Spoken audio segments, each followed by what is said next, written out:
कांग्रेस सांसद राहुल गांधी ने कहा, पंडित जवाहरलाल नेहरू ने भारत के लिए अपनी जिंदगी दे दी, सालों जेल में रहे। गृह मंत्री अमित शाह को शायद इतिहास नहीं मालूम, ये बात केवल भ्रमित करने के लिए की गई है। मूल मुद्दा जातीय जनगणना, भागीदारी और देश का धन किसके हाथों में जा रहा है, ये है। इस मुद्दे पर ये लोग चर्चा नहीं करना चाहते हैं, इससे डरते हैं, भागते हैं। हम इस मुद्दे को आगे लेकर जाएंगे और गरीब लोगों को उनका हक हम दिलाएंगे। वीडियो देखिए।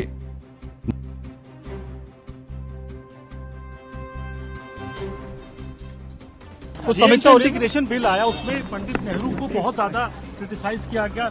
ये तक कहा गया होम मिनिस्टर के द्वारा कि वही जिम्मेदार थे और गलतियां उन्होंने करी, ब्लंडर उन्होंने किए। किन्होंने?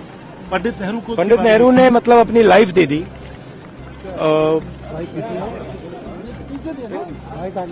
लाइफ दे दी हिंदुस्तान के लिए,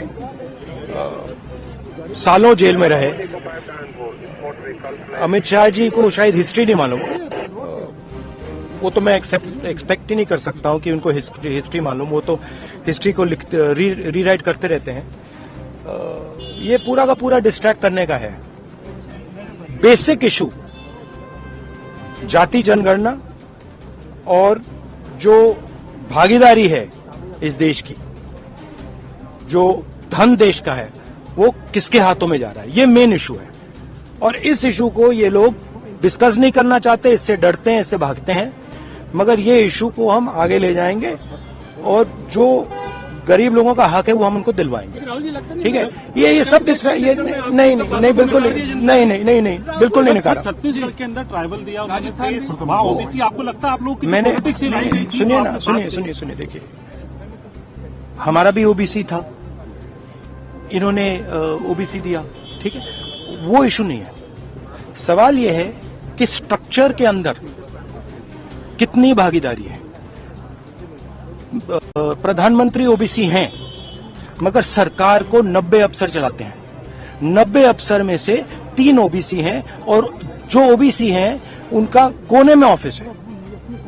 तो मेरा पॉइंट है कि सरकार का सिस्टम, हमारा इंस्टीट्यूशनल सिस्टम जो है पूरा का पूरा, उसमें ओबीसी की कितनी भागीदारी है, दलितों की कितनी भागीदारी है, आदिवासियों की कितनी भागीदारी है, ये हिंदुस्तान के सामने मेन सवाल है। और ये मुझे बोलने दीजिए, आपसे सवाल पूछा तो बोलने दीजिए। हाँ, ये मेन इशू है। और 24 घंटा ये डिस्ट्रैक्ट करने के लिए कभी जवाहरलाल नेहरू के बारे में बोलेंगे, कभी किसी और के बारे में बोलेंगे। बात भागीदारी की है। Thank you.